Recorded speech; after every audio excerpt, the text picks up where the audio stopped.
chosen. வேதம் சொல்லுது you are chosen. நீங்கள் தெரிந்து கொள்ளப்பட்டவர்கள். அல்லேலூயா. உங்களை ஆண்டவர் தெரிந்து கொண்டார். வேதம் அப்படிதான் சொல்லுது. யோவான் 15ஆம் அதிகாரம் 16வது வசனத்தை நாம் வாசிக்க கேட்கலாம். நீங்கள் என்னை தெரிந்து கொள்ளவில்லை, நான் உங்களை தெரிந்து கொண்டேன். நீங்கள் என் நாமத்தினாலே பிதாவை கேட்டுக்கொள்வது எதுவோ அதை அவர் உங்களுக்கு கொடுக்கத்தக்கதாக நீங்கள் போய் கனி கொடுக்கும்படிக்கும் உங்கள் கனி நிலைத்திருக்கும்படிக்கும் நான் உங்களை ஏற்படுத்தினேன்.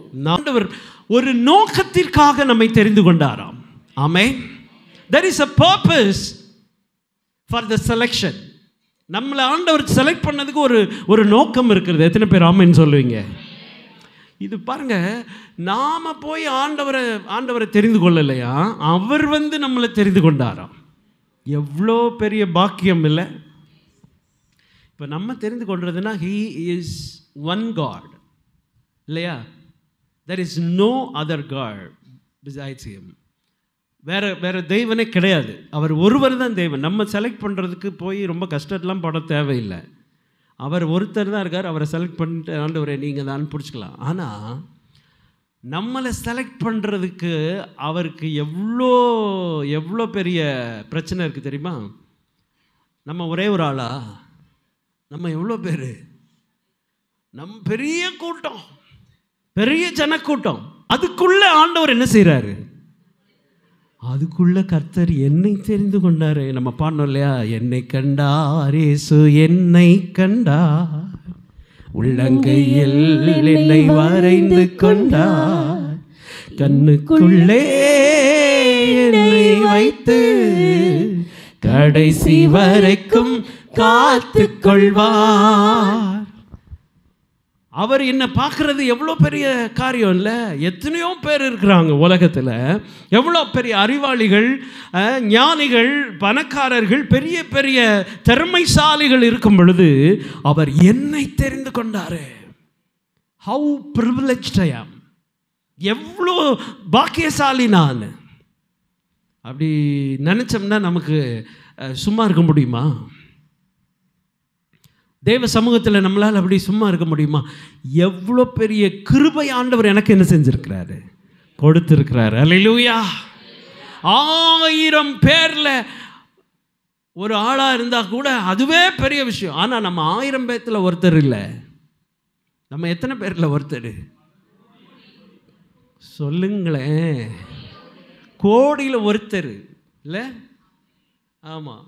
உலகத்தில் அவன் பாடுறான் பாருங்க, 1000ல் ஒரு, நம்ம 1000ல் இல்லை, கோடியில் ஒருத்தனா கர்த்தர் என்ன செய்திருக்கிறார், தெரிந்து கொண்டார். அல்லேலூயா. இது எப்படி ஆண்டவர் சொல்கிறார் பாருங்க. இப்போது நான் அந்த ஆண்டவர், அதாவது பிதா கிட்ட என் நாமத்தினால நீங்கள் என்னெல்லாம் கேட்குறீங்களோ அதெல்லாம் நான் உங்களுக்கு என்ன செய்வேன், கொடுப்பேன். அந்த கடைசி பகுதியை வாசிக்கலாம். நீங்கள் என் நாமத்தினாலே பிதாவை கேட்டுக்கொள்வது எதுவோ அதை அவர் உங்களுக்கு கொடுக்கத்தக்கதாக நீங்கள் போய் கனி கொடுக்கும்படிக்கும் உங்கள் கனி நிலைத்திருக்கும்படிக்கும் நான் உங்களை ஏற்படுத்தினேன். இப்ப எதுக்கு ஆண்டவர் நம்மளை செலக்ட் பண்ணாருமா? பாருங்க, இத்தனை கோடி பேத்துல ஒருத்தனா ஆண்டவர் நம்மளை செலக்ட் பண்ணதுக்கு காரணம், இப்ப நம்ம கேட்கறதெல்லாம் அவர் தந்துருவாராம். அல்லேலூயா. இந்த செலக்ட் பண்ணார்ல, சூஸ் பண்ணார்ல, இந்த சூஸ் பண்ணவனை, தெரிந்து கொண்டவனுக்கு அவர் செய்கிற காரியங்கள்ல என்னதுன்னா, நான் என்ன ஜெபித்தாலும் அவர் என்ன செஞ்சிருவார், கொடுத்துருவார். என் நாமத்தினால பிதா கிட்ட நீங்கள் என்ன கேட்குறீங்களோ அது எல்லாத்தையும் ஆண்டவர் என்ன செய்திருவார், கொடுத்துருவார். அவர் செலக்ட் பண்ணதுக்கப்புறம் என்ன சொல்கிறார் பாருங்க. So that you would go and bear fruit and keep on bearing. நீங்க போய் கனி கொடுங்கள் மட்டும் சொல்லலை. அதுக்கப்புறம் அவர் என்ன சொல்றாருன்னா, கனி கொடுத்து கொண்டே. அல்லேலூயா, அல்லேலூயா. எத்தனை பேர் கனி கொடுத்துட்டே இருப்பீங்க? ஒரு தடவை கனி கொடுக்கறது இல்லை. மாதந்தோறும் கனி, வாரந்தோறும் கனி, தினந்தோறும் கொடுக்க முடியுமா? ஃபாதர் சொல்கிறார்ல, எரிந்து கொண்டே இருப்பேன் எப்போதுமே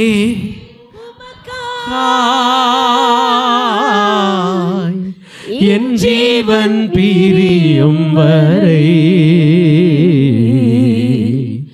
எரிந்து கொண்டே இருப்பேன். எப்பயுமே ஒரு நாள் கூட நான் என்ன செய்ய மாட்டேன், கனி கொடுக்காம இருக்க மாட்டேன். எப்பொழுதும் கனி கொடுக்கிறவர்களாய் கீப் ஆன் பேரிங். ஆண்டு சொல்ல கொடுத்துட்டே இருக்கணும். அது எந்த சூழ்நிலையாக இருந்தாலும் சரி, யார் எப்படி சொன்னாலும் சரி, என் கனி ஒருபோதும் என்ன செய்யாது, முடிந்து போகாது. அதுக்கு தான் ஆண்டவர் என்னை தெரிந்து கொண்டார். கருமையான தேவ பிள்ளைகளே, ஆண்டவர் நம்மை தெரிந்து கொண்டு ஒன்றுக்கும் இல்லாதவர்கள் தான். நமக்கு எதுவுமே கிடையாது, ஆனால் நமக்கு எந்த தகுதியும் இல்லை. அவர் தெரிந்து கொண்டது நிமித்தம் நம்மை நற்குல திராட்சை செடியாய் அவர் என்ன செய்திருக்கிறார், மாற்றி இருக்கிறார். ஆமென் சொல்லுங்க பார்க்கலாம். நம்மளை நற்குல திராட்சை செடி, வேதம் அப்படி தான் சொல்லுது. நீங்கள் உங்களை அந்த ஃபைன் கிரேப் வைன் ஆண்டவர் என்ன செஞ்சுருக்கிறாரு, மாற்றி இருக்கிறாரு. நீங்கள் கொடுக்குற கனி தான் த பெஸ்ட் ஃப்ரூட். அல்லேலூயா, அல்லேலூயா. அதுக்கு தான் ஆண்டவர் நம்மை தெரிந்து கொண்டார். அப்படி சொல்லிட்டு நீங்கள் கனி கொடுத்து கொண்டே இருங்கள். and that your fruit will remain and be lasting, so that whatever, ஏன்னா உங்கள் ஃப்ரூட் அப்படியே இருக்கும்போது அப்போ தான் நீங்கள் கேட்கறது எதுவோ அதை ஆண்டவர் என்ன செய்வார். அல்லேலூயா. என் நாமத்தினாலே பிதா கிட்ட நீங்கள் என்ன கேட்குறீங்களோ அதை ஆண்டவர் உங்களுக்கு என்ன செய்வார், கொடுப்பார். நம்ம வெறுமனே என்ன பண்ணுறோன்னா, இந்த ஒரு வரியை மட்டும் என்ன செஞ்சிடலாம், எடுத்துக்கிறோம். அவருடைய நாமத்தினால கேட்டால் தருவேன்னு சொன்னார், ஆனால் ஏன் கேட்டும் தரமாட்டுறாரு? ஏன் கேட்டும் தரமாட்டுறாரு? அவர் எப்போ கேட்க சொல்லியிருக்காரு தெரியுமா? கனி கொடுத்துட்டு கேட்கக்கூடாது, கனி கொடுத்துக்கிட்டே என்ன செய்யணும், கொடுத்து கொண்டே இருப்பேன்.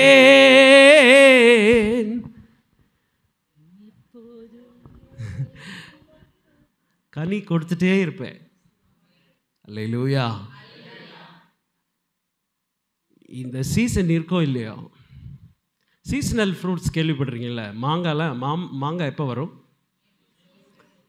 ஏப்ரல் மேலே தான் வரும். சில நாளில் போய் மாங்காவை தேடிட்டு இருக்காதீங்க. ஏப்ரல் மேலே தான் மாங்காய் கிடைக்கும். அப்படி ஒவ்வொரு கனிக்கும் ஒரு சீசன் இருக்குல்ல. ஆனால் இந்த கனிக்கு என்ன இல்லை, நோ சீசன். காலையில் எந்திரிச்சோன்னே யாராவது ஏதாவது ஒன்று சொன்னால், இப்போதான் நான் முழிக்கிறேன், உடனே எனக்கு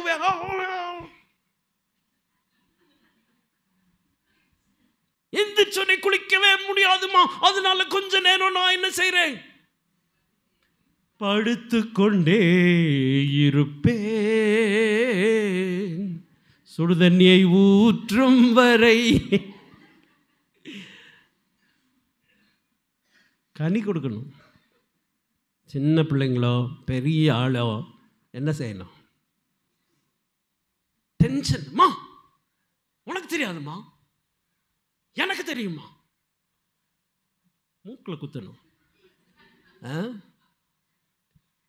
டென்ஷன் வருது. அது சொன்னா வீட்டில் சத்தமே வரக்கூடாது. உங்கள் வீட்டில் என்ன வரக்கூடாது, சத்தமே வரக்கூடாது. கணவன் மனைவிக்குள்ள எந்த சத்தமும் என்ன செய்யக்கூடாது. ஆமாம், சும்மா காலையில் எழுந்திரிச்சு நீ அப்படி செஞ்சதுனால தான் நான் இப்படி பண்ணேன், நீ செஞ்சிருப்பேன் நான் நினச்சேன், நான் செஞ்சிருப்பேன் நீ நினச்ச, என்ன பேச்சு இது? அதனால தான் அவர் சொல்ல கீப் ஆன் பேரிங் ஃப்ரூட். கனி கொடுத்துட்டே இருக்கணும். ஒருவேளை மனைவி ஆத்திரத்தில் ஏதாவது சொன்னால் நீங்கள் என்ன சொல்லணும், தோத்திரம் சொல்லணும்.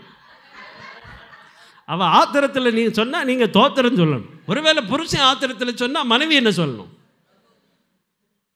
தோத்திரம். அதான் கனி கொடுக்குற அனுபவம். கனி கொடுத்துட்டே இருக்கணும். என்ன நடந்தாலும் சரி, நான் கொஞ்சம் டென்ஷன் ஆகிட்டேன் அதனால் அப்படி பேசிட்டேன், டென்ஷனுக்கு ரொம்ப ரொம்ப ரொம்ப நார்மலாக, எவ்வளோ டென்ஷனாக எவ்வளோ கோபம் இருந்தாலும் கண்ணி கொடுக்குறவங்க எப்படி தெரியுமா பேசுவாங்க? கோபத்தில் அதுக்காக பேசலாம், என்ன சொல்லணுமோ அதை கரெக்டாக சொல்லிவிட்டு அமைதியாக உடனே வீட்டில் அப்படியே அதே மாதிரி அதுக்கு இதுக்கு எல்லாத்துக்கும் டென்ஷன் ஆகி எல்லாத்துக்கும் கத்திட்டு எல்லாத்துக்கும்னா நீ கண்ணி கொடுக்கவே முடியாது. கண்ணி கொடுக்குறவன் வந்து ரொம்ப ரொம்ப அவனோட பேச்சு அவனோட நடக்கைகள்லையே நம்ம தெரிஞ்சுக்கலாம். எதுக்கு எடுத்தாலும் டென்ஷன் ஆகிறான் பாருங்க. அவன்கிட்ட கனி மட்டும் கிடையாது, செடியே கிடையாது. அல்லேலூயா. சின்ன சின்ன விஷயத்துக்கெல்லாம் ஒன்று அதெல்லாம் இல்லை. நீ கனி கொடுக்கிறவனா இருந்தால் மட்டும்தான் நீ கேட்குறத பிதா உனக்கு என்ன செய்வார்? அல்லேலூயா. நான் ஜெபிக்கிறேன், எனக்கு கிடைக்கல. எத்தனையோ தடவை பிதாவை இயேசுவின் நாமத்தில் பிதாவே, இயேசுவின் நாமத்தில் பிதாவேன்னு நம்ம ஜெபம் பண்ணுறோம். ஆனால் கிடைக்கலையே. நமக்கு கிடைக்கல. நாம் கனி கொடுத்து கொண்டே இருக்கும்போது தான் அவர் என்ன பண்ணுவாரா? நம்ம கேட்குறதெல்லாம் கொடுத்துட்டே இருப்பார். அல்லேலூயா. ஸோ கனி கொடுக்கிற அப்படி ஒரு மரமாக, கொடுத்துட்டே இருக்கிற மரமாக. சீசன் அவர் வந்து பார்த்தாரா, திடீர்னு அத்தி மரத்தை வந்து பார்க்குறாரு. அந்த மரத்தில் என்ன இல்லை, உடனே என்ன பண்ணிட்டாரு? சாமி பா, இனி உங்கள்கிட்ட எப்போ வந்து பார்த்தாலும் அதில் என்ன இருக்கணும் சொல்லுங்கள். காலையில் திடீர்னு பாஸ்டர் 5:30க்கு வீட்டுக்கு வர்றாரு, 6 மணிக்கு வந்துடுறாருன்னு வைங்க, வீட்டில் என்ன நடக்கும்?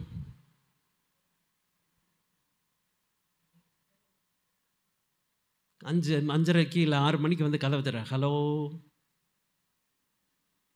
பிரதர் சிஸ்டர் அப்படின்னு கதவை திறந்த உடனே முன்னால் பாஸ்டர் வந்து நிற்பார். பார்த்துட்டு நம்ம என்ன சொல்லுவோம்? பிரைஸ் லார்ட், போயிட்டு வாங்கன்னுவோமா? ஒருவேளை எல்லாரும் அரிபரியாக ஸ்கூலுக்கு கிளம்பிட்டு இருக்க நேரம், வேலைக்கு கிளம்பிட்டு இருக்க நேரம், ஒரு 7:30 to 8, 8:30 அந்த டைமில் திடீர்னு பாஸ்டர் வந்துட்டாருன்னா என்ன ஆகும்? எப்பொழுதும் கனி கொடுத்துட்டே இருக்கணும். ஆண்டவர் அதான் சொல்கிறார், நீ எப்பொழுதும் கனி கொடுத்துட்டே இருந்துட்டு. ஒவ்வொரு நேரம் ஒவ்வொரு மாதிரி இல்லை. நிறைய பேர் அப்படி தான் நினைப்பாங்க. சர்ச்சுக்கு வரும்போது மட்டும் நம்ம எப்படி இருக்கணும்? பரிசுத்தம். சர்ச்சுக்குள்ளே மட்டும் எப்படி இருக்கணும்? அல்லேலூயா, சோத்திரம் சோத்திரம் சோத்திரம், ஆமேன். இதெல்லாம் எங்கே? சர்ச்சுக்குள்ளே. ஆனால் வேலைக்கு போகும்போது, வேலைக்கு போயிட்டோம்னா வெளியே போனதுக்கப்புறம் எப்படி இருப்போம்? நீங்கள் கிறிஸ்தவங்களா அப்படின்னு கேட்டால், சர்ச்சுக்கா போகிறீங்க? எப்பயாவது போவேன். ஏன்னா அது சொல்கிறதுக்கு எப்படி இருக்குது? அதை போய் எப்படி சொல்கிறது? சர்ச்சுக்கு போகிறத போய் சொல்கிறதா? சர்ச்சுக்கு போகிற மாதிரியே காட்டிக்கிறது இல்லை. எல்லாரும் என்ன செய்கிறாங்களோ அதே தான் கிடையாது. நீ வேலை செய்கிற இடத்துலையும் என்ன செய்யணும்? கனி கொடுத்துட்டே இருக்கணும். சொல்லுங்கள். பக்கத்தில் இருக்கும் முதுகில் தட்டி சொல்லுங்கள், எங்கேயுமே கனி கொடுக்கணும். சொல்லுங்கள், நல்லா சொல்லுங்கள், எங்கேயுமே கனி கொடுக்கணும். கனி தேடி வந்தேன், கனி காணவில்லை, கனி தர மாட்டாயோ அத்திமரமே. கனி தேடி வந்தேன், கனி காணவில்லை, கனி தர மாட்டாயோ அத்திமரமே. ஆண்டவர் பார்க்கும்போதே சொல்கிறேன், நீ எப்போ வந்தாலும் உங்ககிட்ட என்ன இருக்கணும்? கனி இருக்கணும். காலையில் வந்தாலும், சாயங்காலம் வந்தாலும், நைட்டு 1 மணிக்கு வந்தாலும், எப்போ வந்தாலும் எப்படி இருக்கணும்? சில பேர் ஒரு நேரத்தில் ஒவ்வொரு மாதிரி இருப்பாங்க. காலையில் ஒரு மாதிரி இருப்பாங்க, அப்புறம் சாயங்காலம் ஒரு மாதிரி இருப்பாங்க, மத்தியானம் வேறு மாதிரி இருப்பாங்க. ரட்சிக்கப்பட்டவங்கள தான் சொல்கிறேன். சில பேருக்கு எல்லாம் நல்லா நடந்தால் ஜாலியாக நல்லா பேசுவாங்க. ஹலோ பிரதர், ஐயோ ஐயோ எப்படி பிரதர், எப்படி சிஸ்டர் அப்படின்வாங்க. எல்லாம் ஒரு மாதிரி ஆயிடுச்சுன்னா பிரைஸ் தி லார்ட், தோத்திரம், வாங்க உட்காருங்க. சிரிப்பு இருக்காது, கலகலம் இருக்காது, அந்த சந்தோஷம் இருக்காது. அந்த பேச்சு எப்பயும் போல பேசணும். அல்லேலூயா. ஒரு மாதிரி இருந்தால் ஒரு மாதிரி பேசுறது, வேற மாதிரி இருந்தால் வேற மாதிரி பேசுறது. ஒரே மாதிரி என்ன செய்யணும்? எப்போ பேசினாலும் எப்படி பேசணும்? இந்த சிஸ்டரா இப்படி தான் என்ன செய்வாங்க, பேசுவாங்க. என்னன்னாலும் என்ன நடந்தாலும் கண்டே பிடிக்க முடியாது. என்னை கேட்பாங்க, நிறைய பாஸ்டர்ஸ் என்னை கேட்பாங்க, இப்படியா எப்போ பார்த்தாலும் சந்தோஷமாக இருக்கீங்க, உங்களுக்கு எல்லாமே இருக்கிறதுனால அப்படி இருக்கீங்களா? என்ன எல்லாமே இருக்குன்னு உனக்கு என்ன தெரியும்? எனக்கு எல்லாமே இருக்கிறதுனால சந்தோஷம் இல்லை, எல்லாத்தையும் உடையவர் என்னோட இருக்கிறதுனால எனக்கு என்னது சந்தோஷம். அல்லேலூயா. சிலரெல்லாம் பார்த்து நம்ம பேசுகிறது யோசித்து தான் பேசணும்.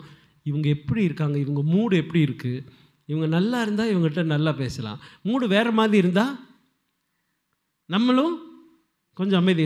நிறைய பேர்கிட்ட அப்படி தான் இருக்கும். அவங்க எப்படி இருக்காங்களோ அதுக்கு தகுந்த மாதிரி தான் ரியாக்ஷன் எப்படி இருக்கும், நம்மக்கிட்ட இருக்கும். அவங்களோட மூடுக்கு தகுந்த மாதிரி நம்மகிட்ட பேசுவாங்க. ஆனால் அதுக்கு பேர் கனி கொடுக்கறது இல்லை, அதுக்கு பேர் நீ ஆண்டவருடைய பிள்ளையே இல்லை. ஆண்டவர் எதிர்பார்க்குறதுன்னா எப்போ வந்தாலும் உங்ககிட்ட என்ன இருக்கணும், கனி இருக்கணும். இல்லை சார் போன வாரம் தான் இருந்துச்சு, இப்போ தீர்ந்துருச்சு, அடுத்த வாரம் வந்துடும்னா சபிச்சிருவார் ஆண்டவர். எப்போ வந்தாலும் எப்படி தான் இருக்கணும், கனி கொடுத்துட்டே இருக்கணும்ல. அதே மாதிரி எல்லாருக்கும் ஒரே மாதிரி கனி கொடுக்கணும். அல்லேலூயா சொல்லுங்க. அல்லேலூயா. நமக்கு பிடிச்சவங்ககிட்ட ஒரு மாதிரி, பிடிக்காதவங்ககிட்ட ஒரு மாதிரி கனி கொடுத்தா அது வேஸ்ட் தான். நம்ம அந்த கனியை சாப்பிட முடியுமா? எல்லாத்துட்டையும் ஒரே மாதிரி என்ன செய்யணும், கனி கொடுத்துட்டே இருக்கணும். அவர் அதான் சொல்கிறார், எல்லாருக்கும் கனி கொடுத்துட்டே இருங்க, கனி கொடுத்துட்டே இருங்க. அப்பொழுது நீங்கள் வேண்டிக் கொள்வது எதுவோ அதை என்ன செய்வார்? Whatever you ask of the father in my name he may give to you. நீங்கள் என்ன கேட்டாலும் அவர் என்ன செய்வார்? தருவார். அல்லேலூயா சொல்லுங்க. பக்கத்தில் கை கொடுத்து சொல்லுங்கள், நீங்கள் என்ன கேட்டாலும் அவர் தருவார். கேட்டது நிறைய நேரம் நம்ம வாங்கவே முடியல, கிடைக்கவே இல்லை. நம்ம கேட்குறோம், அது கிடைக்கல. நம்ம ஜெபிக்கிறோம், அது கிடைக்கல. ஆனால் இயேசு அவருடைய நாமத்தில் நீங்கள் என்ன கேட்டாலும் அவர் தருவார். எப்போ தருவாருன்னா, நான் கனி கொடுத்துட்டே இருக்கும்போது. அல்லேலூயா, அல்லேலூயா. அதனால் ஆண்டவருக்காக கனி கொடுக்குற பிள்ளைகளாய் இந்த கால வேளையில் நம்ம என்ன செய்வோம்? ஒப்பு கொடுப்போம். அது போல ஒரு வசனத்தை நம்ம வாசிப்போம். உபாகமம் 14:2. நீங்கள் உங்கள் தேவனாகிய கர்த்தருக்கு பரிசுத்தமான ஜனங்கள், பரிசுத்தமான ஜனங்கள், பூமியின் மீதெங்குமுள்ள எல்லா ஜனங்களிலும் உங்களையே கர்த்தர் தமக்கு சொந்த ஜனங்களாய் இருக்க தெரிந்து கொண்டார். உங்களையே கர்த்தர் தமக்கு சொந்த ஜனங்களாய் இருக்கும்படி தெரிந்து கொண்டார். அல்லேலூயா, அல்லேலூயா. உலகத்தில் உள்ள எல்லா மக்களை காட்டிலும் கர்த்தர் நம்மை தெரிந்து கொண்டார். எதுக்காக தெரியுமா? கனி கொடுக்கறதுக்காக. ரைட்டு, கனி கொடுக்கறதுக்காக. த அல்டிமேட் திங் அதில் என்னன்னா, அவருடைய சொந்த பிள்ளைகளாக கர்த்தர் நம்ம மாற்றி தெரிந்து கொண்டு அவருடைய பிள்ளைகளாக வச்சு கனி கொடுக்க சொல்கிறது எதுக்காக? பரிசுத்தமாக இருக்க சொல்கிறது எதுக்காக? அவரை ஆராதிக்க சொல்கிறது எதுக்காக? அவருடைய கட்டளைக்கு பண்ணி அவருடைய பிள்ளையா, அதெல்லாம் எதுக்காக? அவரோட ஆளுகை செய்கிறதுக்காக. கடைசிக்கு போயிட்டான். எதுக்காக? இதெல்லாம் எதுக்காக சொல்கிறாரு?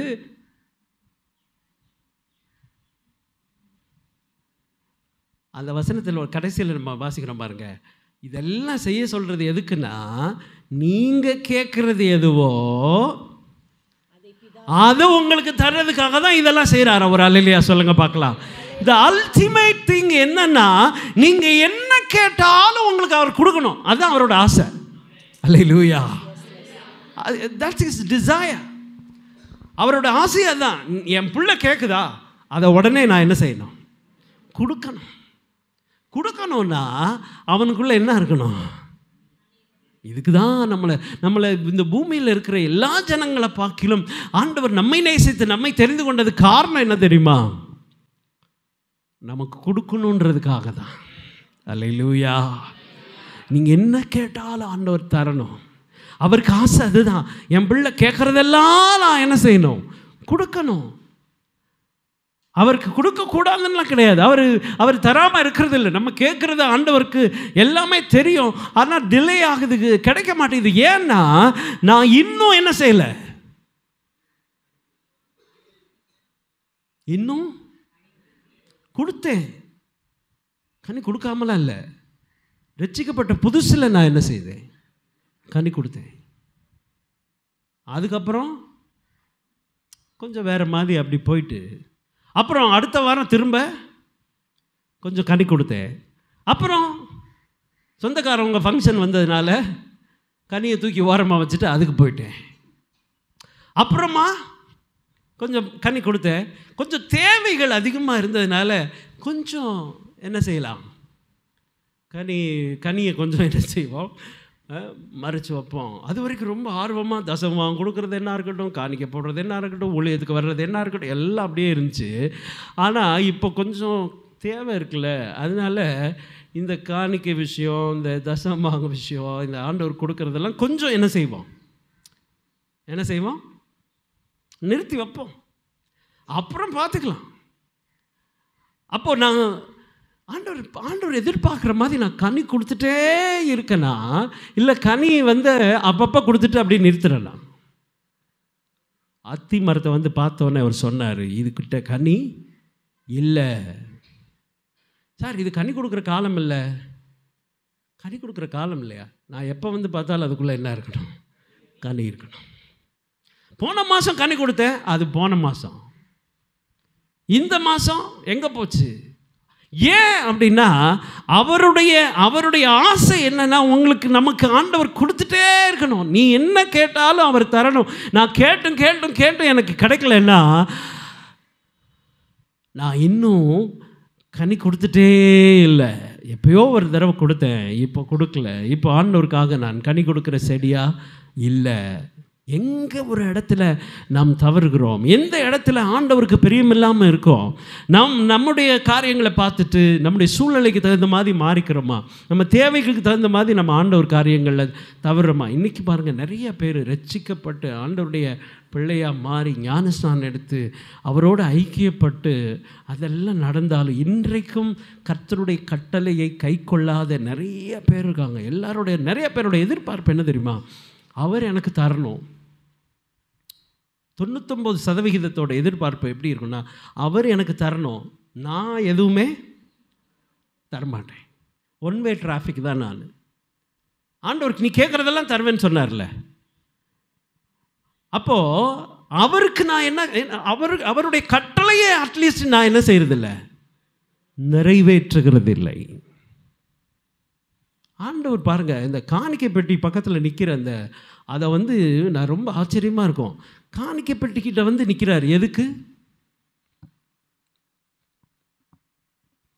அந்த ஏழை விதவை 2 காசு போட்டா இல்லையா, அந்த காணிக்கை பெட்டி பக்கத்தில் நின்றுட்டு பார்த்துட்டே இருக்கிறாரு.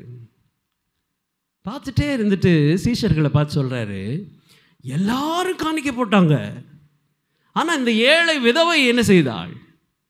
இவர்கள் எல்லாரை காட்டிலும் அதிகமாக போட்டா. சீஷர்களையும் நிற்க வச்சுட்டாரு. பாருங்க,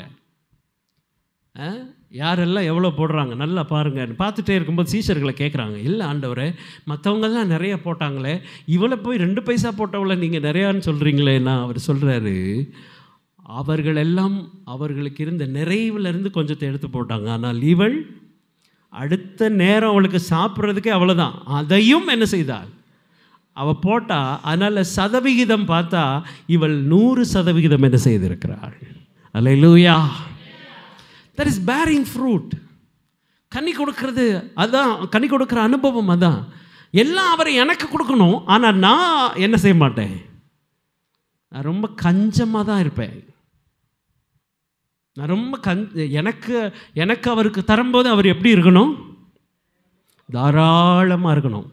ஆனால் அவருக்கு நான் கொடுக்கும்போது ரொம்ப கஞ்ச பிசினாரியாக யோசித்து அப்படியே இதை செய்யலாமா அதை செய்யலாமா, இதுக்கு வச்சுக்கலாம், அதுக்கு வச்சுக்கலாம். ஆண்டவருக்கு கொடுக்கும்போது அவருக்கு தெரியாதா நம்ம கஷ்டம், நம்ம சூழ்நிலை. எத்தனையோ பேர் எனக்கு நல்லா தெரியும். நான் இதை வந்து நான் நிறைய பேருக்கு இது பிரயோஜனமாக இருக்குன்னு சொல்கிறேன். எத்தனையோ பேர் ரட்சிக்கப்பட்ட காலத்திலேருந்து தசமபாகம் கொடுக்காத எத்தனையோ பேர் இருக்காங்க. That is your blessing. நான் தசமபாகம் பற்றி ஏன் சொல்கிறேன்னா, இட்ஸ் யுவர் பிளஸ்ஸிங். அதுதான் உங்களுடைய ஆசீர்வாதம். நான் தசமபாகத்தை மட்டும் சொல்ல, இந்த கிவிங், நீங்கள் கொடுக்கறது உங்களுடைய ஆசீர்வாதம், அது உங்களுடைய கனி. நீங்கள் கொடுக்காத நிறைய பேருக்கு கொடுக்குற மனசு இல்லை, கொடுக்குற எண்ணமே இல்லை, ஆசீர்வாதமும் இல்லை. நீங்கள் நல்லா பாருங்கள், கர்த்தருக்குள் யார் உண்மையாக கனி கொடுக்குறாங்களோ அவங்கள ஆண்டவர் என்ன செய்வார்? அது அது அது அது வேறு அது வேறு மாதிரி ஆண்டவர் அவர்களை. ஏன்னா வேதம் அப்படி தான் சொல்லுது, என் பிதா உங்களுக்கு எல்லாத்தையும் தருவார். எப்போன்னா நீ எப்பொழுது கனி கொடுக்குறாயோ அப்பொழுது அவர் என்ன செய்வார்? கரங்களை தட்டுவோமா? ஹல்லேலூயா. எப்போ கனி கொடுக்குறையோ அப்போ தான் உனக்கு பதில் கிடைக்கும். ஹல்லேலூயா. ஸோ எல்லாவற்றிலும் கிறிஸ்து நம்மிடத்தில் எதிர்பார்க்கிறது, எதுக்காக நம்மை தெரிந்து கொண்டார் அப்படின்னா, நம்ம கிட்ட கனி கொடுத்துற அனுபவம் இருக்கும்போது நம்ம கேட்குறது எல்லாத்தையும் ஆண்டவர் தரணும்னு நினைக்கிறாரு. நம்ம கேட்டுக்கொள்வது எதுவோ அதை அவர் எப்போ செய்கிறார்னா, நாம் கனி கொடுக்கும் பொழுது. அல்லேலூயா, அல்லேலூயா. எனக்கு அருமையான தெய்வ பிள்ளைகளே, கர்த்தருடைய சமூகத்தில் நாம் தெரிந்து கொள்ளப்பட்டது அதுக்காக தான். ஆண்டவர் நம்மை தெரிந்து கொண்டது அதுக்காக தான். எபேசியர் 1ஆம் அதிகாரம் 4வது வசனத்தை நாம் வாசிக்க கேட்கலாம். எபேசியருக்கு எழுதின நிருபம் 1ஆம் அதிகாரம் 4வது வசனத்துக்கு நம்ம எல்லாரும் திருப்பிக் கொள்வோம். தமக்கு முன்பாக நாம் அன்பில் பரிசுத்தம் உள்ளவர்களும் குற்றமில்லாதவர்களுமாய் இருப்பதற்கு அவர் உலக தோற்றத்துக்கு முன்னே கிறிஸ்துவுக்குள் நம்மை தெரிந்து கொண்டபடியே. அல்லேலூயா. தமக்கு முன்பாக நாம் என்ன செய்ய வேண்டுமா? அன்பில் பரிசுத்தமுள்ளவர்களாய் கர்த்தர் நம்ம என்ன செய்திருக்கிறார்? தெரிந்து கொண்டார். அல்லேலூயா. அன்பு ஆண்டவர். உங்க கனி வந்து எதில் தெரியணும்னா, உங்களுடைய அன்பில் தெரியணும். அன்பு தான் ஆண்டவர் நமக்கு கொடுத்ததான அது அந்த மெயின் ஆக்ஷன் திங். அதுதான் நம்ம அன்பை கொண்டு தான் உலகத்தை ஆண்டவர் என்ன செய்தார்? உலகத்தை அவர் நேசித்ததுனால தன்னையே அவர் ஒப்பு கொடுத்தார். ஸோ நமக்கு கிறிஸ்து நமக்கு கொடுத்த ஆயுதம் அதுதான். அந்த அன்பை நாம் என்ன செய்ய வேண்டும்? அதுக்காக தான் ஆண்டவர் நம்ம இடத்துல நம்மை தெரிந்து கொண்டார். அன்பிலே நாம் பூரணப்படும்படி. நம்ம பாடணும்ல, மனிதனிடம் தேவன் காட்டிய அன்பு இந்த மண்ணிலே மனிதனாக உதித்தது. அன்புக்கு பொறாமை இல்லை, அன்பு தன்னை புகழாது, இருமாப்பாயிராது, அயோக்கியத்தை செய்யாது, தீங்கு நினையாது. இதெல்லாம் அன்போட கனிகள். எல்லாம் தான் ஆண்டவர் எதிர்பார்க்குற கனிகள். பக்கத்தில் இருக்கிறவங்களோட நிறைய பேர் பேசுகிறதே இல்லை, அப்படியே ஓடிடுவாங்க. சர்ச்சு முடிஞ்சோடனே எப்படி இருக்கீங்க, என்ன பண்ணுறீங்க, எந்த விசாரிப்பும் கிடையாது. அவசரமாக கிளம்பி ஓடிட வேண்டியது. உன் அன்பை எங்கே காமிக்க முடியும்? சக விசுவாசிகள்கிட்ட காமிக்க முடியலன்னா எங்கே போய் காமிக்க முடியும்? எல்லாருக்கும் எல்லாரை பற்றி என்ன செய்யணும்? தெரிஞ்சாகணும். அதுதான் அன்பு, அதுதான் கனி. கனி கொடுக்கறதுன்னா பக்கத்தில் இருக்கிறவங்க கூடயே நம்ம ஹாய் சொல்லி ஹலோ சொல்லி நம்மளால் பேச முடியலன்னா நம்ம என்ன கனி கொடுப்போம்? எல்லாத்துட்டையும் என்ன செய்யணும்? எல்லாத்துட்டையும் பேசுகிறோம். உங்கள் கனி என்ன செய்ய வேண்டும்? வெளியே தெரியணும். எப்பொழுதும் கனி கொடுத்துட்டே இருக்கணும். அதை தான் அவர் சொல்கிறார். இதெல்லாம் கனி கொடுக்கும்போது தான் அதான் அன்பு. அந்த அன்பு தான் வெளியே வரணும். அந்த அன்பு அதை வந்து வெளியே காட்டுறது எப்படின்னா, நம்ம வீட்டுக்குள்ளே மட்டும் இல்லை, எல்லா இடத்துலையும் உங்கள் செயல்கள், உங்கள் பேச்சு, உங்கள் நடக்கை, உங்கள் செய்கிறது, சில அந்த கொடுக்கறது, இதெல்லாமே அதில். ஒரு டீ கடைக்கு போனால் கூட என்ன செய்யணும்? டீயை குடிச்சிட்டு போயிடணுமா? என்ன செய்யணும்? காசு எடுத்து கொடுக்கணும். 4 பேரோட போனால் நம்ம ஃபஸ்ட்டு என்ன செய்யணும்? எடுத்து கொடுக்கணும். நம்ம வீட்டுக்கு வர்றாங்க, வீட்டுக்கு வரும்போது அவங்கள எப்படி உபசரிக்கிறோம் ஆண்டவர் பார்ப்பார்.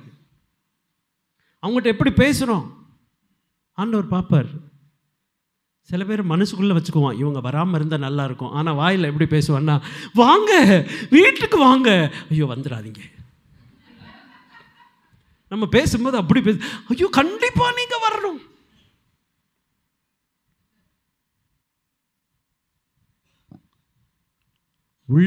உள்ள ஒரு மாதிரி, வெளியே ஒரு மாதிரி, பேச்சு ஒரு மாதிரி அப்படியே சிரித்து அப்படியே எல்லாத்தையும் போட்டு மூடி அப்படியே திறமையாக அதெல்லாம் செஞ்சுட்டு வந்துட்டோம் நம்ம நினைப்போம். ஆனால் அங்கே எல்லாம் ஃபெயிலியர். நம்ம ரொம்ப அப்படியே காலர் தூக்கி அப்படி எவ்வளோ திறமையாக பாரு அந்த அம்மாவை ஜமாளிச்சுட்டு வந்துட்டோம் அப்படின்னு நம்ம நினைப்போம். ஆனால் பரலோகத்தில் என்ன போட்டு வச்சுருப்பாரு? வேஸ்ட். ஆண்டவர் சொல்லுவார், கனி தேடி வந்தே கனி காணவில்லை, கனி தர மாட்டாயோ அத்திமரமே. அவர் வந்தோடனே அப்படிதான் பார்ப்பார். எப்போ வந்தாலும் 24 மணி நேரம் அவர் கண்ணு என்ன செஞ்சுட்டு இருக்கோம்? யாரை பார்த்துட்டு இருக்கோம்? பக்கத்தில் இருக்கிறவங்க முதுகில் நல்லா டம்முன்னு அடிச்சு சொல்லுங்க, மனைவியை தவிர அடித்து சொல்லுங்க, அவர் எப்பயுமே என்ன செய்கிறாரு? சத்தம் வரணும் அடிக்கும்போது. அவர் எப்பயுமே என்ன செய்கிறாரு சொல்லுங்க? எப்பயுமே நம்மளை பார்த்துட்டே இருக்கிறாரு. மனைவியை தான் அடிக்க சொன்னாரா?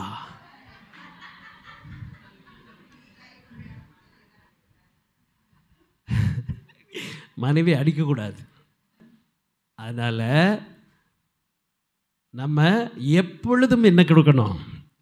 கனி கொடுத்துட்டே இருக்கணும். அப்போ தான் நம்ம கேட்குறது. ஒரு வசனத்தை வச்சுங்க, மோசே ஆண்டவர் கூப்பிடும்போது சொல்கிறாரு,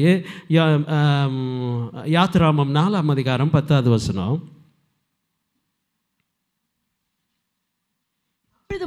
அப்பொழுது மோசே கர்த்தரை நோக்கி, ஆண்டவரே, இதற்கு முன்னாவது தேவரீர் உமது அடியேனோட பேசினதற்கு பின்னாவது நான் வாக்கு வல்லவன் அல்ல, நான் திக்கு வாயும் மந்த நாவும் உள்ளவன் என்றான். ஆமென். பாருங்க, மோசே ஆண்டவர் தெரிந்து கொண்டார். we are all chosen. நம்ம எல்லாத்தையும் ஆண்டவர் தெரிந்து கொண்டார். அப்படி தானே? நம்ம எல்லாரையும் ஆண்டவர் தெரிந்து கொண்டார். அதே போல் மோசே ஆண்டவர் தெரிந்து கொண்டார் ஃபார் த பர்பஸ். ஒரு நோக்கத்துக்காக மோசே ஆண்டவர் தெரிந்து கொண்டார். அப்படி தெரிந்து கொள்ளப்படும் பொழுது மோசே சொல்லுகிறான், ஆண்டவரே, நான் வாக்கு வல்லவன் அல்ல, என்னால் பேச முடியாது, எனக்கு சரியான வாய் இல்லை, நான் திக்கு வாய், நான் மந்த நாவு, இதெல்லாம் வச்சுட்டு நான் எப்படி போக முடியும் அப்படின்னு பல நேரத்தில் கர்த்தர் தெரிந்து கொண்டதுக்கப்புறம் நாம் நம்முடைய குறைவுகளை, நம்முடைய பலவீனங்களை நாம் என்ன செய்கிறோம்? ஃபோக்கஸ் பண்ணுறோம். இதெல்லாம் நம்ம மைண்டில் வருது. நான் குறைவுள்ளவன், எனக்கு எதுவும் இல்லை, நான் ரொம்ப கம்மி, இதெல்லாம் அவன் சொல்லும்போது ஆண்டவர் சொல்கிறாரு, உன்னை அனுப்புகிறவர் யாரு? அல்லேலூயா. உங்களை செலக்ட் பண்ணது யாரு? உங்களை தெரிந்து கொண்டது யாரு? கர்த்தர். உங்களை தெரிஞ்சிட்டாருன்னா உங்களுக்குள்ள எல்லாத்தையும் அவர் என்ன செஞ்சிருவாரு? தந்துருவாரு. ஒரு குறையும் என்ன செய்ய மாட்டாரு? வைக்கவே மாட்டாரு. அல்லேலூயா. ஆண்டவர் எல்லாத்தையும் கொடுத்துருவாரு. அவர் தெரிந்து கொண்டவனுக்கு எல்லாத்தையும் ஆண்டவர் கொடுத்துருவார். ஆனால் மோசேக்கு தெரிந்து கொள்ளும் போது ஆண்டவர் சொல்றார், நீ போப்பா, உன்னை நான் அனுப்புகிறேன், உன்னோட கூட நான் இருப்பேன். அவங்க கேட்டால் நான் என்ன சொல்கிறது? மோசே சொல்கிறேன், அவங்க கேட்டால் நான் என்ன சொல்கிறது? அவங்க கேட்டாங்கன்னா அவங்களுக்கு என்ன பதில் சொல்லு? இருக்கிறவராகவே இருக்கிறவர் என்னை என்ன செய்தார்? அனுப்பினார். அல்லேலூயா. இப்போ பாருங்க, ஆண்டவர் நம்ம செலக்ட் பண்ணதுனால, நம்ம தெரிந்து கொண்டதுனால எல்லாத்தையும் ஆண்டவர் கொடுத்துட்றாரு. அதை கொடுக்கறதுக்காக தான் நம்மக்கிட்ட அவர் கேட்குறாரு, நீ கனி கொடுத்துட்டே இருப்பியா? அல்லேலூயா. எல்லா வகையிலும் கனி கொடுக்க வேண்டும். 1 2 கிடையாது. எல்லாத்துலேயும் ஆண்டவர் நம்மிடத்தில் என்ன எதிர்பார்க்கிறார்? கனியை எதிர்பார்க்கிறார். கண்களை மூடுவோமா? ஆண்டவரிடத்தில் கனி கொடுக்கிற ஒரு அனுபவத்துக்குள்ள கர்த்தர் நம்மை அழைத்து வரும்படி நம்ம எல்லாரும் கர்த்தருடைய கரத்தில் ஒப்பு கொடுப்போம். எல்லாரும் அர்ப்பணிங்க. தெய்வ சமூகத்தில் நான் கனி கொடுத்து கொண்டே இருக்கணும். ஒரு ஆவியானவருக்கு உங்களை அர்ப்பணித்து சொல்லுங்க, ஆண்டவரே, நான் கனி கொடுக்க விரும்புகிறேன். பரிசுத்த பிதாவே, நல்ல தகப்பனே, இந்த நாளிலும் உம்முடைய சமூகத்தில் எங்களை அர்ப்பணிக்கிறோம். நாங்கள் கனி கொடுக்கிற பிள்ளைகளாய் தொடர்ந்து உம்முடைய சமூகத்தில் நிற்க கர்த்தர் எங்களுக்கு கிருபை தாரும். கைகளை உயர்த்தின ஒவ்வொரு பிள்ளைகளுக்காகவும் ஜெபிக்கிறோம். அவர்கள் எப்பொழுதும் கனி கொடுத்து கொண்டே இருக்கிற பிள்ளைகளாய் கர்த்தர் அவளை மாற்றி இருக்கிறபடியாலுமே ஸ்தோத்திரிக்கிறோம். ஆவியிலே பலப்படட்டும் ஆண்டவரே. ஆண்டவரே, மாம்சத்தை மேற்கொள்ளட்டும். எல்லா சூழ்நிலைகளையும் மேற்கொள்ளட்டும் ஆண்டவரே. உமக்காக போராடி ஜெயத்தை பெற்றுக்கொள்ள கர்த்தர் கிருபை தாரும் ஆண்டவரே. நாங்கள் கேட்கிறதை நீங்கள் தருகிற தகப்பன், உம்முடைய சமூகத்திலே எப்பொழுதும் கனி கொடுக்கிறவர்களாய் எங்கள் ஒவ்வொருவரையும் கர்த்தர் ஆசீர்வதிப்பீராக. தொடர்ந்து எங்களை கர்த்தர் நடத்தும்படியாய் ஜெபிக்கிறோம். வந்திருக்கிற ஒவ்வொரு பிள்ளைகளையும் கர்த்தர் ஆசீர்வதியும், உம்முடைய கிருபைக்குள்ள மறைத்துக் கொள்ளும். தொடர்ந்து ஆண்டவரே, இந்த பந்தியிலே, பரிசுத்த பந்தியிலே பங்கு பெறப்போகிற ஒவ்வொரு பிள்ளைகளையும் கர்த்தர் ஆசீர்வாதத்தை நடத்தும். இயேசுவின் நாமத்தில் கேட்கிறோம் எங்கள் நல்ல பிதாவே. ஆமென்.